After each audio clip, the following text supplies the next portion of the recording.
Hello everyone, Denise here. Today we are going to dye some yarn. So while I was watching videos on YouTube, I found an advertisement for a place called Dyer Supplier. Dyer Supplier sells yarn at wholesale cost, and so I thought I'd check it out because I had never heard of them before. So I clicked on the link and it took me to their website.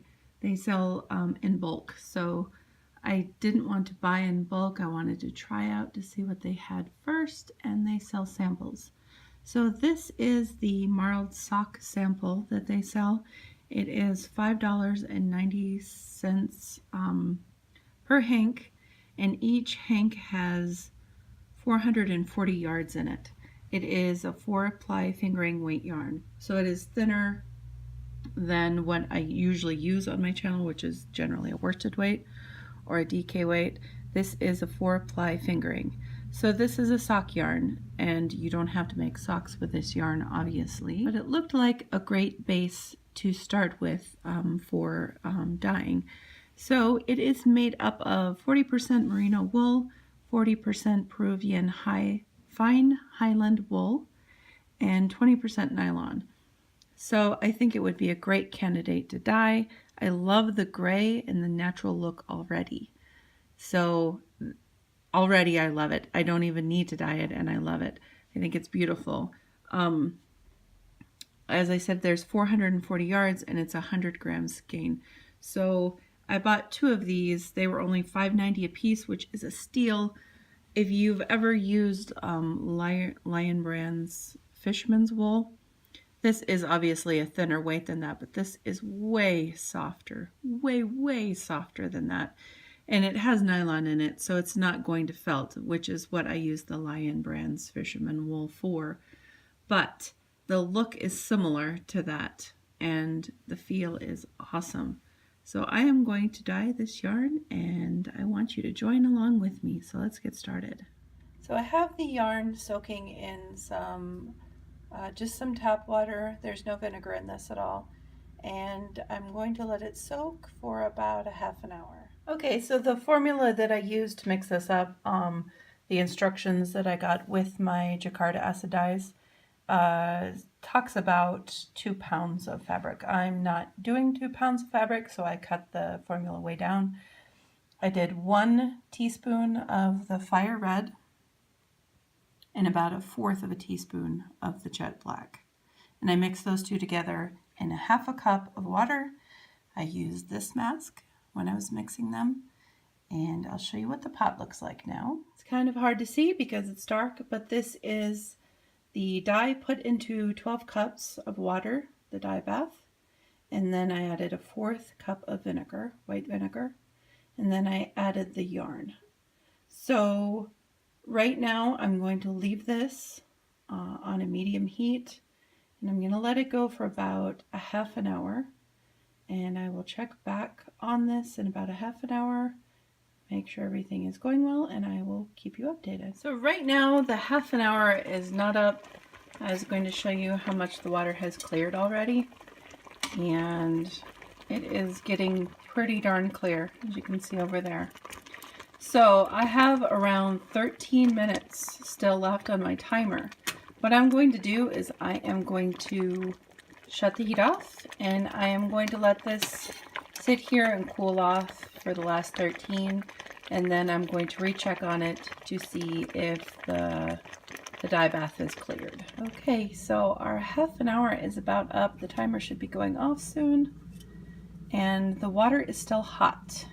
So what I'm going to do is check and see how much dye we have in here. There's a timer. So we do still have a little bit of dye, not very much. Pick this up and see what it looks like in the pot. Yeah, there's just ever so slight amount of dye left in there. This is still very hot. So what I'm going to do is I'm going to leave this, gonna let it sit in the water, let it cool off, and then we will proceed from there.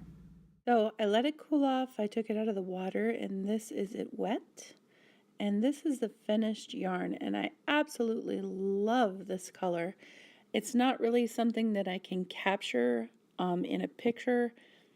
I tried my best. I do believe the reds are a little darker in person than in this photo. They are more of a deep, rich red. This looks more of a lighter pink red in the photo than in person. So yes, I absolutely adore this yarn. I think it is really fun to dye.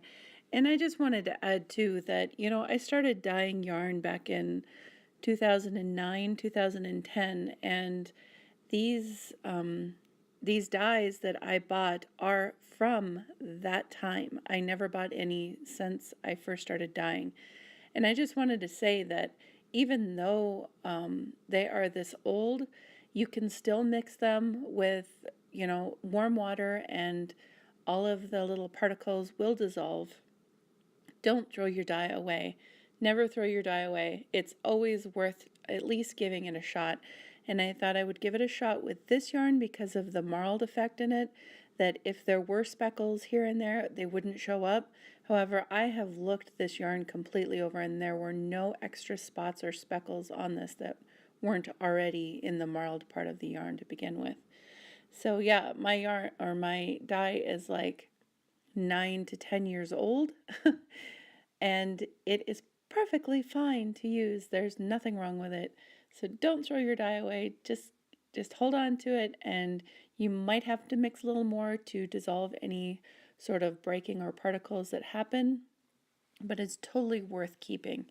And like I said, I love the way this looks. I honestly can't tell a difference from this dye than, say, I have some projects on my Ravelry page, on my Ravelry stash page that I have I've kept all these years, some of the first dyes that I ever did, and I can't really tell the difference at all from those dyes to these dyes in the pigment or the saturation color of the yarn, using the dyes 9-10 years later. So anyway, just thought I'd throw that out there. Don't throw your dyes away. Just use them up, give them time, mix them real good when you use them, and they'll be just fine. Anyway, guys, I hope you enjoyed this video and watching me dye this yarn.